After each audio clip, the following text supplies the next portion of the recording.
fluctuation from gross fixed asset, and you will have a net fixed asset. In sums up the total current asset and the net fixed asset, you will have a total asset number. So these two numbers are the total assets number for these companies at year 2020 and 2021.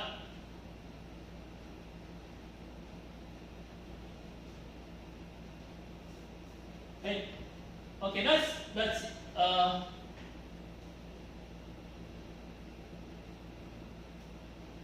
this is the asset side. Okay, asset side of the balance sheet. The balance sheet does not just only cover the asset side; it still cover the other two sides, liability and equity. Liability and equity are the resource of fund which the company acquired. Liability and equity. Liability means the company issue a debt, borrow the money from the bank, or issue a corporate bond.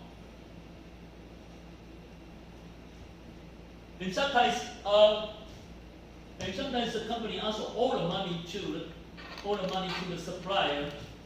That we call it as the accounts payable. Okay, accounts payable means 应付账款。应付账款 account payable. Okay, account payable. And this item is called as accrual. This item is called accrual. What does that mean of accrual? Now you may go back to review your financial accounting material for your first year study. The accounting, financial accounting, okay, financial accounting is the common accepted practice require a company to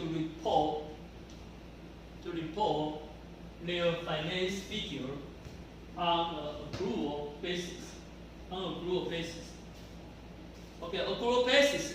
I can make you an example. For example, that this company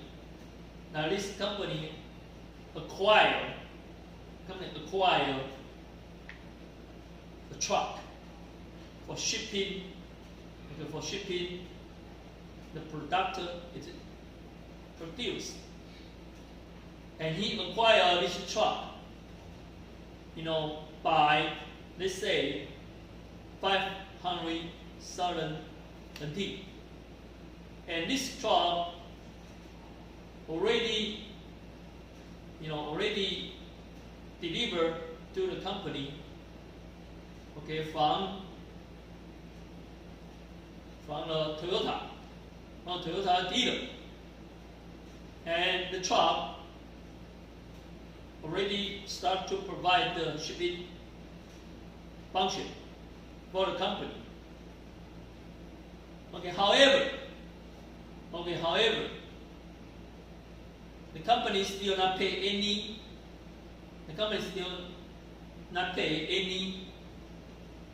any cash to Toyota. And the company even does not report the account payable or not payable on its balance sheet. However, this truck already come to this company to serve, and the company pay nothing and report nothing.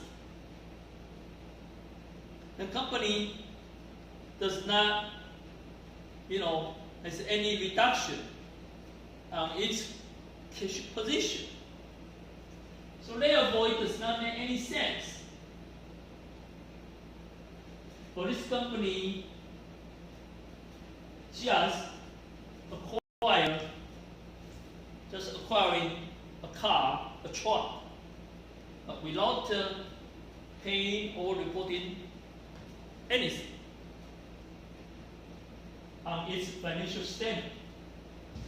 And at this time, we are going to note the trust he acquired as a financial item, conservative principle, which is argued by the accounting practice. So that is the accrual, okay, and the note payable, okay, note this purchasing price as accounted payable,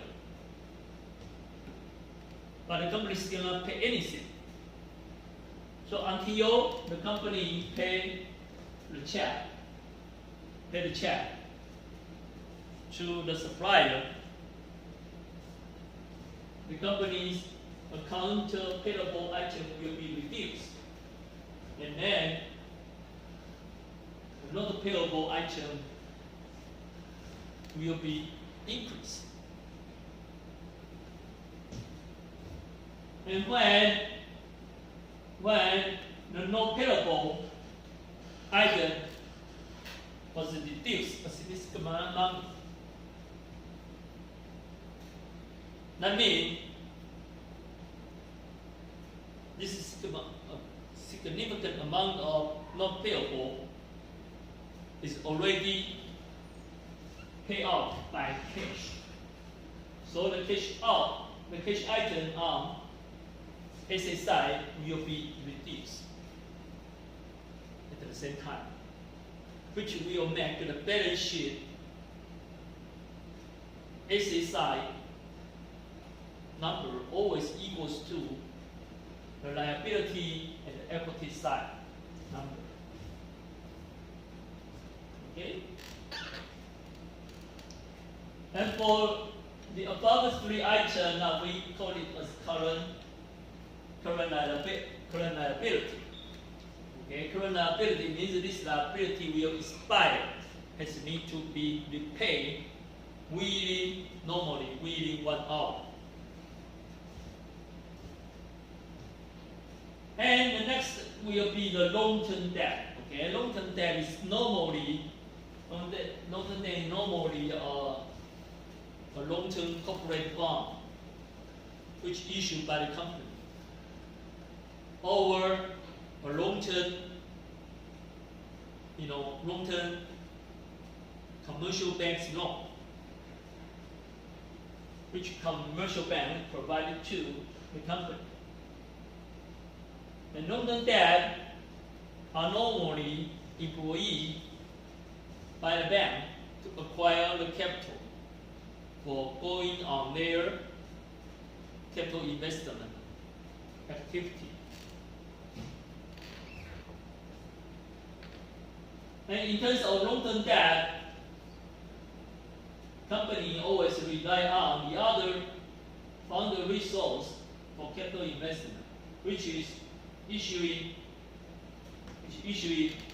common stock. Okay, common stock. Okay, common stock. And from common stock, to the below, those are the items of equity item, stockholder equities item. Okay? So, in addition to common stock, there is another item called retained earning. Retained earning also is one item of the stockholder equity. Okay, retained earning are those profit. Are those profit that the company generate and accumulate for the past,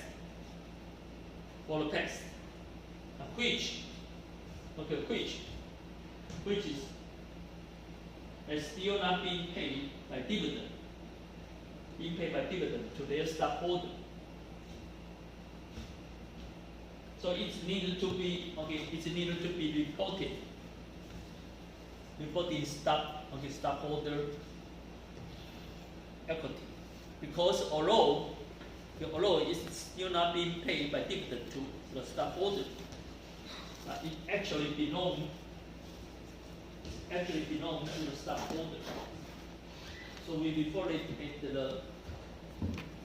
the equity side. Okay. Okay, so you may sum up of these two items, stock, common stock, and retained earning, and divide the total equity. Okay, sums up the total equity and the liability. That is the total L and E. And the number will exactly identical with the asset size, total assets number. That's why we call this statement of the balance sheet, because it always has to be kept at the balance of the asset side and the liability and the equity side. Okay.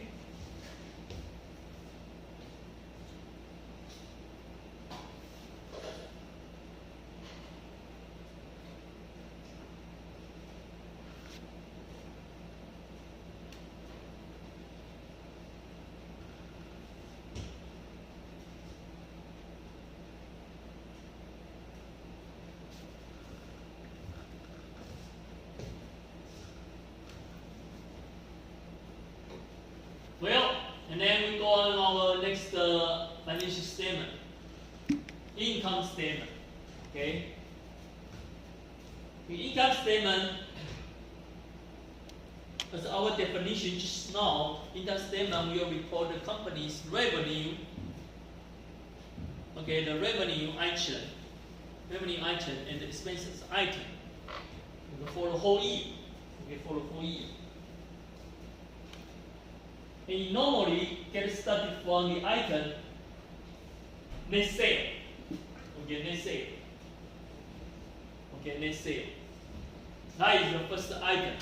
Okay, that is the first item. First item for the income statement, net sale. Net sale, and then you subtract. Okay, subtract the item SOGS. What does that mean, SOGS? COGS, what does that mean? COGS means cost of goods sold. Cost of goods sold. Okay, cost of goods sold.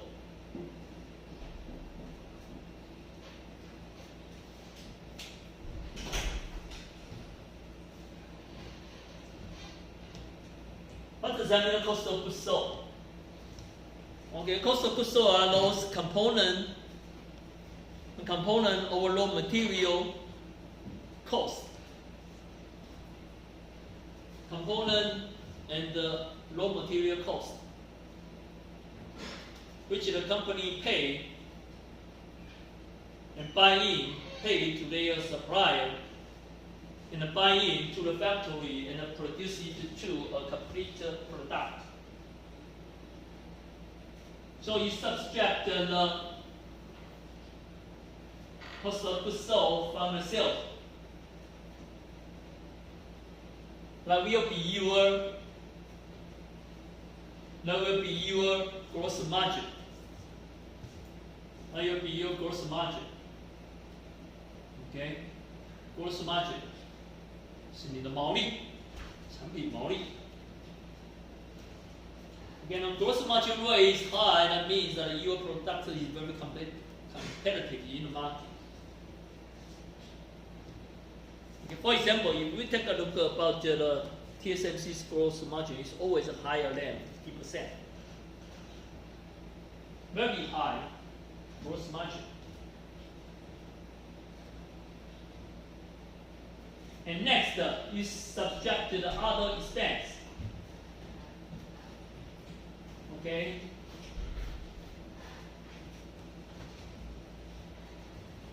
Other expense. Okay. Other expense means like Okay, the salary, the electricity, the rentage, which are paid by the company. Okay.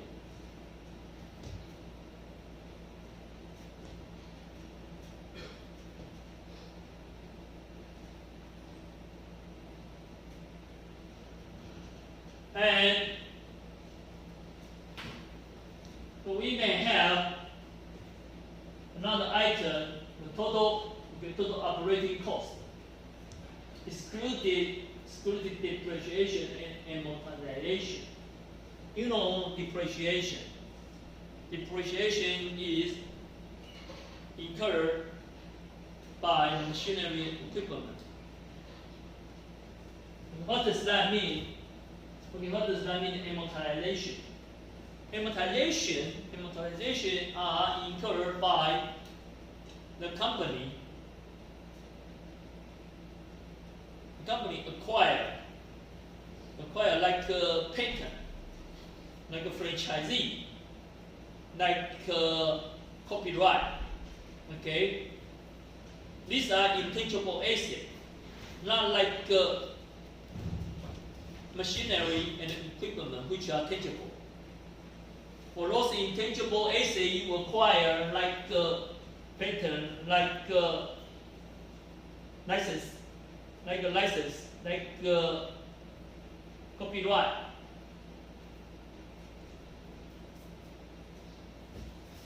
This item, this intangible asset item, need to be amortized year by year from its overall value acquired at the beginning. So you continue to subtract this item, you are going to derive the EBIT. You're going to derive the item of EBIT. What does that mean on EBIT? EBIT means earning before interest and the tax. But we have EBIT over here, it's already been a minus number. Minus number. That means that the company has incurred a loss. But the company still has to pay interest. Because your debtor will not be so merciful,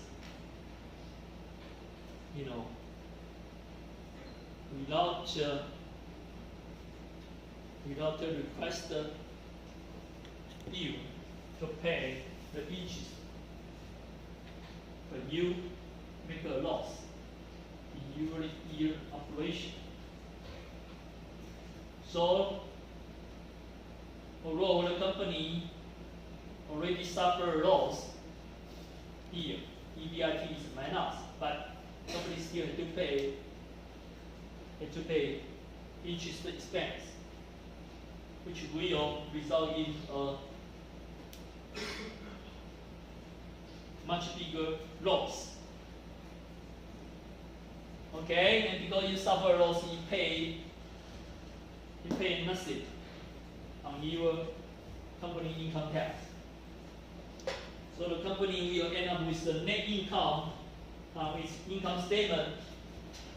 On its income statement of this minus number. Okay. So, that's the income statement.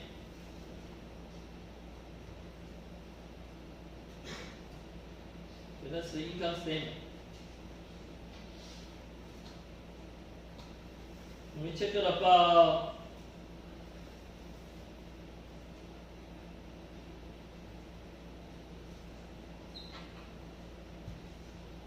Okay, so if we say that the company issue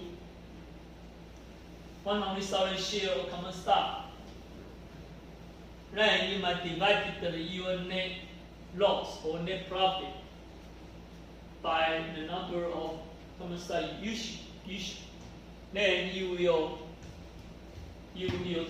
divide the item which is called EPS. Remember, EPS. EPS means earning per share. Okay, earning per share. Earning per share. You see that earning per share is minus over here for year 2021. So the company's stock price dropped significantly till only 2.25. And for the previous year, 2020, and EPS still have a positive number, 1.1. Therefore, its common stock price is much higher, which is 8.5 US dollar.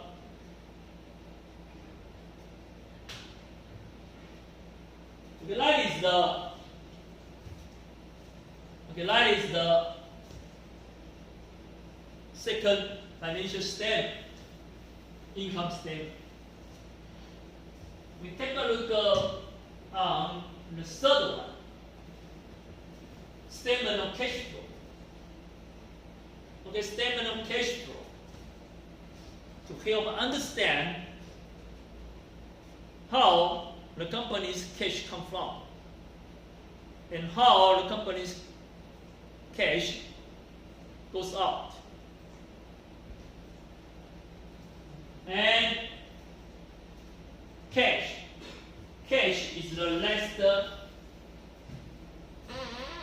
last payment tool for the company. Okay, to pay its liability. For example, salary. Okay. 志龙哥哥, you work for a company. Let's say TSMC. Now, TSMC pay you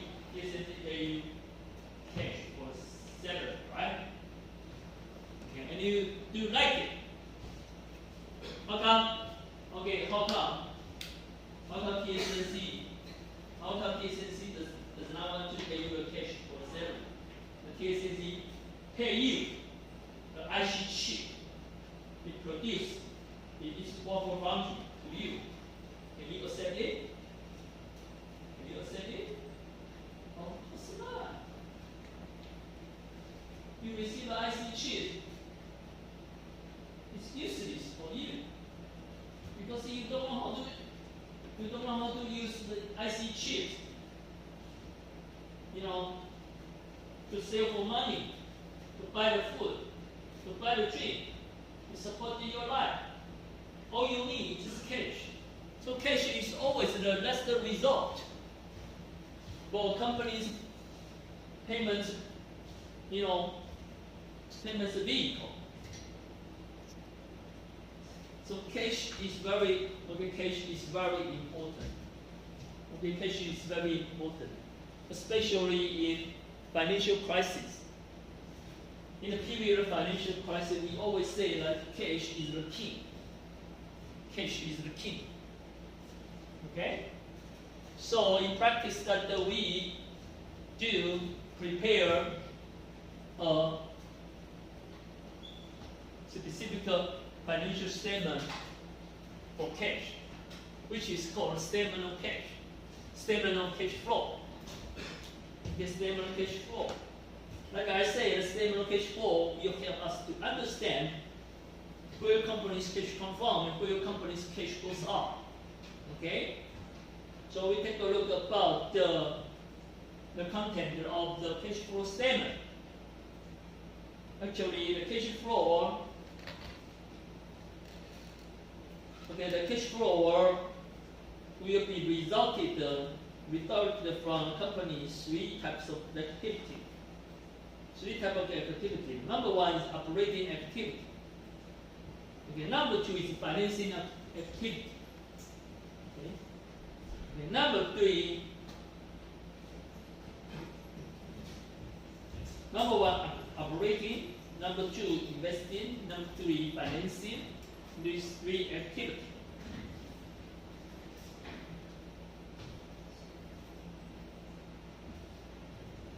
Okay, we take a look about the operating activity. This operating activity will result in a cash in and cash out.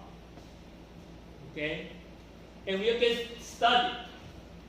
We'll get started from the item. Get started from the item of net income. Okay, you remember net income is a number for the company's income statement at the end for the year of 2021. That is 160,000 and 166, right? 176, which is reported here. Okay, that's the item's number. That's the item number, net income. Okay, net income. And we get started from the net income. This minus the number. And then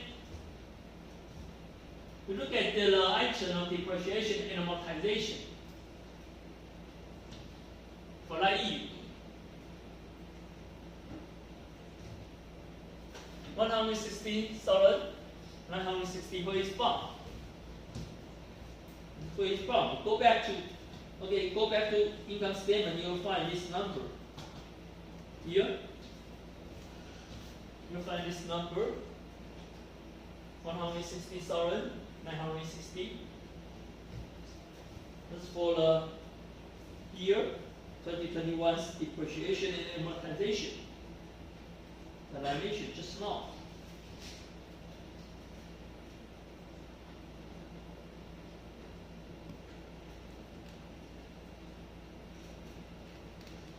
And depreciation and amortization number, okay, will aid the company's cash amount. Why? Okay, why?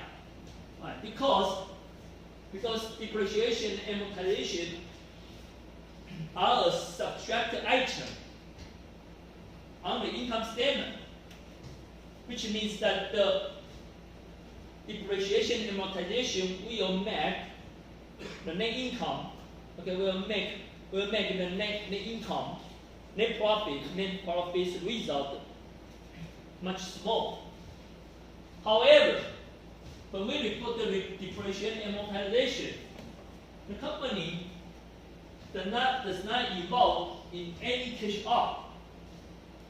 It's just a report of the number.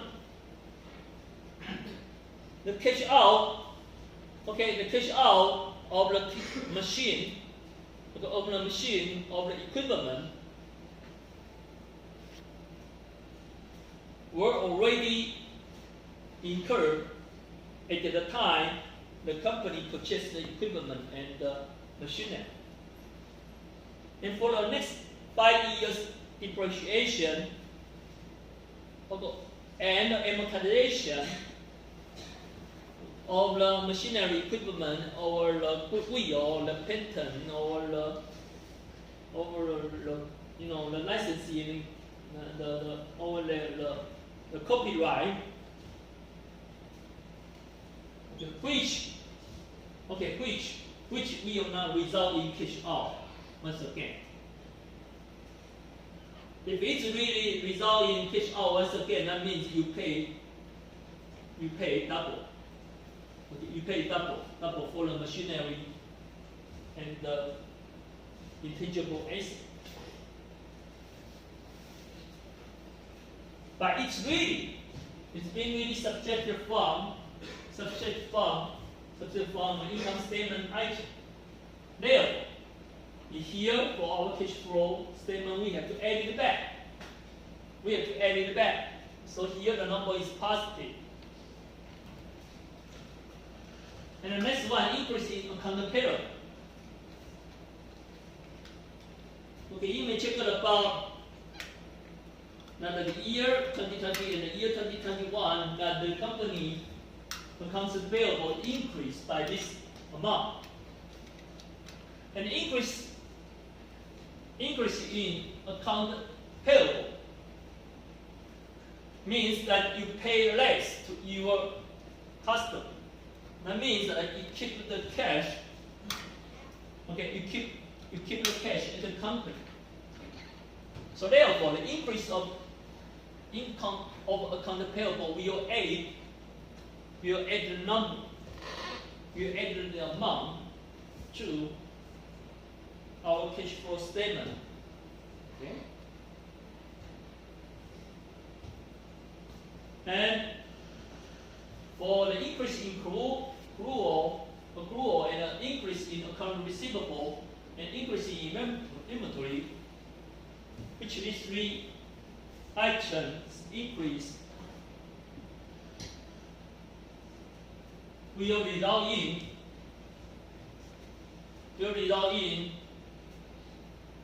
increase and decrease on the company's cash flow. That basically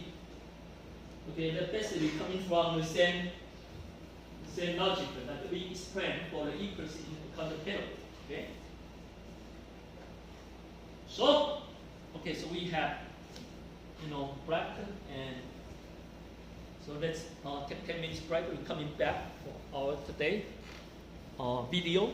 However, our video will cover more than 50 minutes, so you may just go for anything you want. But I will start to play the video right now. Okay.